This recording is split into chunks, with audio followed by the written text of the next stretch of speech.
Hello, this is a review of Uncut.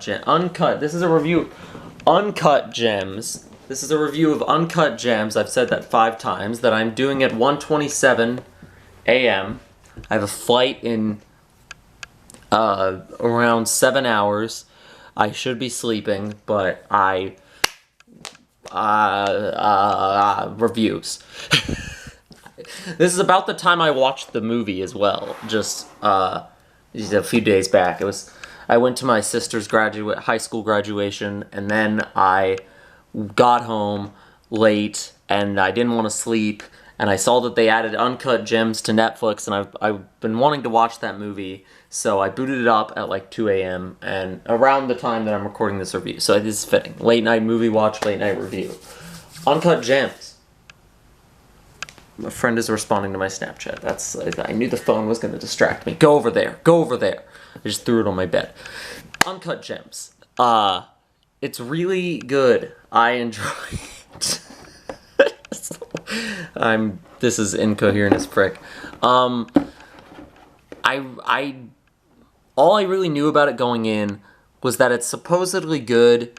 Adam Sandler plays the main character. I'll never forget seeing a trailer for this movie in the theaters, and they do this like establishing shot of him walking into this building, but they don't show his face, Adam Sandler's face, right? So they do the like, and just with these establishing shots, I was like intrigued. I'm like, this is shot really well. This is interesting. I like it. And I think they do like a pan up, or maybe not a pan up, but just some quick cuts. This is in the trailer, and then they show Adam Sandler's face like a good 35 seconds into the trailer, so long enough in that you get invested, and then they show his face. I remember seeing it in the theaters and being like, Adam Sandler? And then they put his name in big text, Adam Sandler. And it's like, wait, what? Is this a Sandler movie?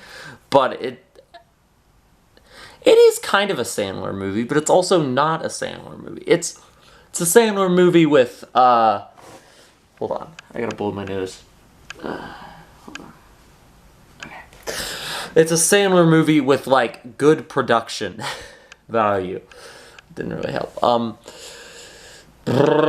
Yes. Yeah. It's more than just good production value. It's also like taking Adam Sandler and making a compelling character for him. It's like so Adam Sandler plays this Jewish. I say Jewish first because it's pretty important to the character. This very Jewish, I'm not really sure exactly what he is. Like gem dealer, gem crafter. He doesn't craft anything. He's a pawn shop guy essentially, like a pawn dealer for these like gems, like bling, that kind of stuff. So he's got all in New York. So he's got all this. He's friends with all these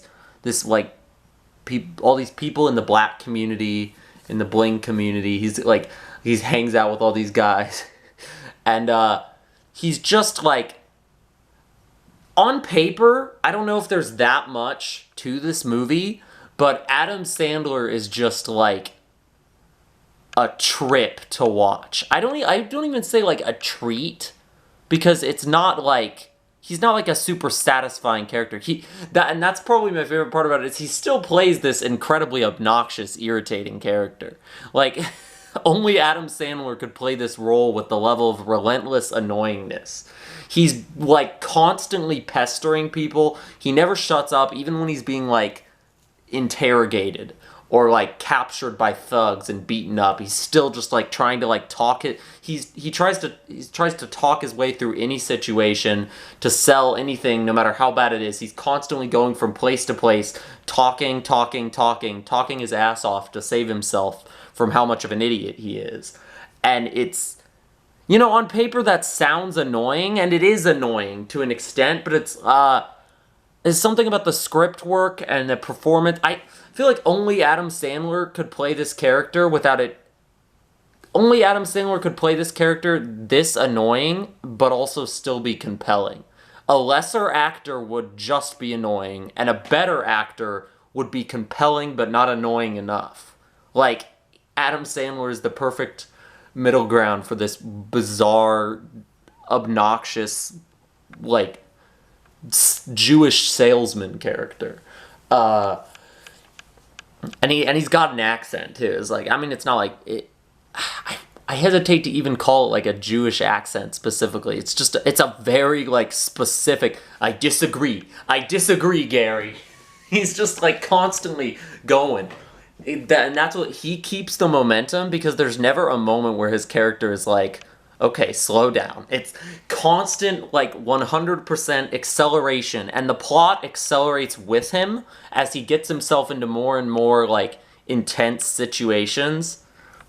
Betting, he's a gambler. He's basically, the best way I'd describe it is Adam Sandler combined with Will Smith fish from Shark Tale, which sounds like a freaking horrible combination. I'm not doing my part to sell this movie, but there's something about it that is just ridiculously compelling. It's the kind of like train wreck character you just can't take your eyes off, and it's intentionally that way. I think that's the key thing here, is everything is very intentional in this movie. The way it's shot, the way scenes are set up, the way characters interact with other characters, the way Adam Sandler's character is written. It's not Adam Sandler doing improv bits. It's Adam Sandler working with a very tight script that is written to convey this particular annoying character. It's not just Adam Sandler playing himself and quipping. It's Adam Sandler playing a very well-written anti-hero character. And it's just like fascinating to watch.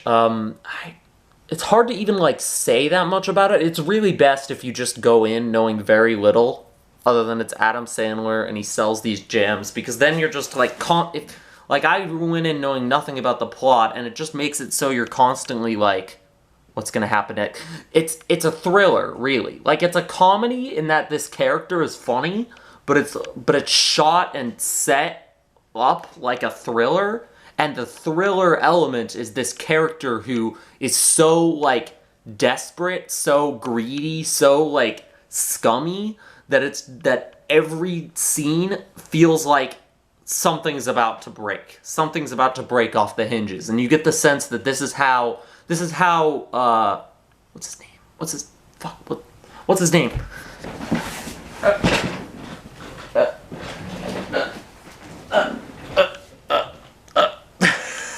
It's really not that important, but I want to give this movie its due. Uncut Gems. What's his name? A charismatic jeweler. He's a jeweler. Yes, it's directed by the Safdie brothers, who directed something else, some other things, I'm sure. Why am I even looking at this? Okay, Sandler's performance, critical acclaim. Yeah, why am I looking at this? His name is Howard Ratner. And Howie. A lot of people call him Howie. And the whole movie is just him darting from location to location, phone call to phone call. Absolutely manic energy. And I don't remember what I was saying about him because I looked up his name. These are not scripted. Can you tell these videos are not scripted? But the manic energy I am capturing here matches the manic energy with which Howard... You get the sense... That's where I was. This is how Howie lives his life. Like, even when he's with his family, because there's a whole subplot about him and his wife and kids. Even when he's with his family, he's like... And this is why he's having relationship troubles with his wife in the movie. Because they are just like... He's just, like, constantly, like, he's not giving her any attention. His first scene with her, he's, like, watching a baseball game obsessively, and she tries to tell him to turn it off, like, 5 times, and he just keeps, like, not turning it off. And he's so irritating, but, like, it's just, like... he's so irritating, but not because it's just Adam Sandler being lazy. Like, this is... It's so perfectly in his wheelhouse as an actor while also being so interesting. I genuinely, like, don't know how you do it. I think it's really just, it's those stakes. Like, even that scene where he's just arguing with his wife about baseball has the sense that, like, this relationship, like everything else in his life, is teetering on the edge. Everything in his life is teetering on the edge of complete collapse and disrepair. And so every scene, no matter how, like, tiny has this like tension to it of, oh God, what is he gonna do to himself now, and how is he gonna figure out how to talk himself out of it? And you see him go from like confident to anxious. There's one scene where he does break down and it's like, I fucked up, and he starts crying. But then, and this is towards like the end of the movie, but then he realizes that like he still has a chance, and he just immediately loses all of that self-awareness and goes right back into, all right, we're gonna do it, we're gonna figure it out, we're gonna sell the gem to the guy, and he's like darting around again. And then it's just so like, it's just so good. It's so entertaining. There's other actors in there. He has this girlfriend, so he's cheating on his wife. That's another reason their relationship's. But he has this girlfriend that lives in an apartment he owns. He's just a really sleazy dude. The girlfriend, I looked her up. Apparently, she's like not like, this is her first movie or something, which could have fooled me. I assumed she was an experienced actress because she looks like a movie star. She's very attractive. She looks like a movie star, and like she actually like keeps the pace with his energy. There's one scene where they go to a club. He thinks she's cheating on her and just like flips out, which was kind of weird because up to that point I had assumed she was just sort of like a prostitute. Like she works with him in his store, but they also like fuck on the side, so it's a little like weird. It's a weird like skeevy relationship. But then in that scene he like starts yelling at her, she starts blowing up at him. This chase like moves down the street. As he's getting into a taxi, she's still like yelling his ear off, and he's like, go away, go away, go away. And you realize it's like she's as crazy as he is.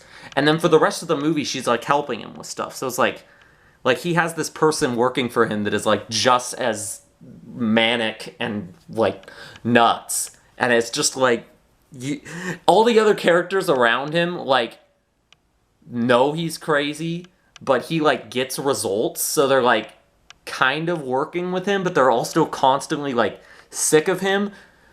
And that's another thing that I think makes this very Adam Sandler character compelling, is that he, I'm gonna check to make sure the camera's still recording. Yeah, okay, sorry. It makes this Adam Sandler character very compelling. I have the camera like faced, so I can't see it because it's just how it turned to me. It doesn't matter. Part of what makes this Adam Sandler character very compelling is that everyone around him, like, they aren't just, like, enabling his stupid decisions. They all think he's stupid, but there's, like, just enough of something there. That's that teetering on the edge thing. Where there's, like, it feels like every move he makes can either bring, and this is part of the gambler in the character, and that's why I mentioned Will Smith Fish in Shark Tales. He's just this gambling fast talker. But there's this sense that he's constantly, like, any decision could bring him from weird screw up to genius success man, or to complete, like, homeless failure. Like, there's everything he does is in absolutes and extremes, and feels like it's going to have extreme results. That's how they build the tension, and that's how they make the actions feel like they have consequence, so that you're intrigued by what this character is doing. And it's just, I mean, even at the very end of the movie, he makes his biggest risk yet, literally a life or death risk. And even the way the outcome of that happens is interesting, in that it, like, he wins, but he also sort of loses, is the least spoilery way I can put it. This is how I win. This is how I win. That's one of his iconic lines. Along with, I disagree, Gary, and he's walking away. He's just so good. Like, I don't know. I mean, if you really, really hate Adam Sandler, and, like, no matter how well he's written, you're still gonna find him annoying, then I can see why. Then like, you might not enjoy this movie. But I actually kind of like Adam Sandler. Like, there are some Adam Sandler comedies I like. When he's putting in, like, even the smallest bit of effort, I tend to find I can enjoy his movies. When he really goes full no effort, like Pixels or something like that, I can't stand him. That Pixels is like, I mean, most people would go to Jack and Jill as his bottom of the barrel, but like, I kind of get some guilty pleasure enjoyment out of Jack and Jill. I mean, that's a very off topic, but Al Pacino in that movie playing himself is actually very entertaining to me. But that's not, this is a different movie. This is much better than Jack and Jill. But, it's like, I kind of enjoy, I kind of enjoy Adam Sandler's no fucks given attitude, and this character is very, like, I figured out the best way to describe, like, Adam Sandler characters, the one consistent attribute, more so than just annoying or obnoxious, is, like, tacky. And this character is the very, like, I'm not sure if they wrote this character first and then was like, oh my god, Adam Sandler would be perfect for this. I feel like they might have, because this character is like this ridiculously tacky, like, image-obsessed gems. I mean, he, like, trades jewels. He's a jeweler. That's, like, the definition of a tacky job. And Adam Sandler's entire persona in and out of roles is that of an extremely tacky dude.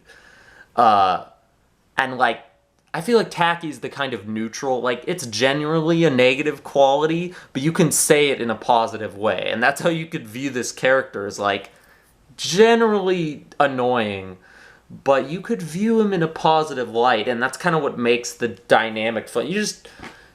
And there's just something about the energy and the speed that is, like, I'd watch it again just because, even knowing what happens, because it's like, just the roller coaster ride of it is pretty exhilarating, even though on paper I found that nothing, I don't know how to say it, but not as much happened as I would have expected there to. There's not that much that actually happens here.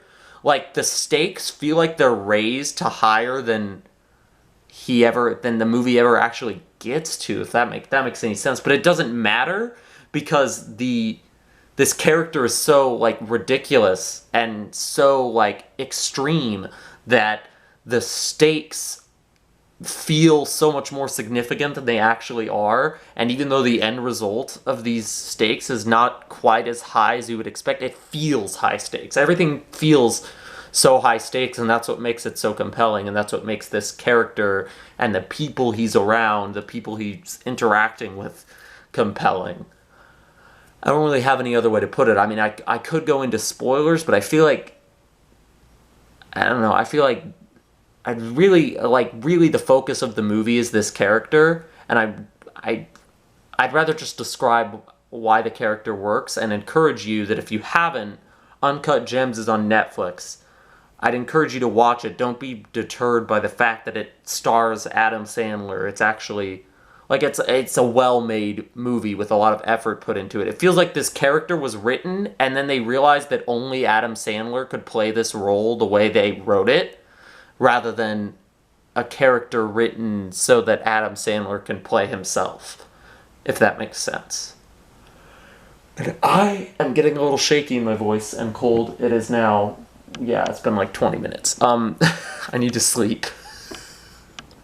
Or I'm gonna be like, I always get shit sleep before I get on a plane. I don't know why. I'm going to California. Woo, yay, fun. Just going to my grandma's house. I usually do that every summer. Maybe I'll watch Uncut Gems again while I'm there. It's an exhilarating movie, and even just talking about it, I honestly was worried I'd be a little too tired, but, like, talking about it gets me amped up. It's very interesting. The ending is very interesting as well. I don't really want to do a spoiler talk. If you want a spoiler talk, I mean, I guess I could make another video. Just comment first. I don't know. Yes. If you say Uncut Gems is a bad movie, here's my closing zinger. Don't be deterred. Watch Uncut Gems on Netflix. It's a very fun movie. If you say it's wrong, if you think it's not fun, then I disagree. I disagree, Gary.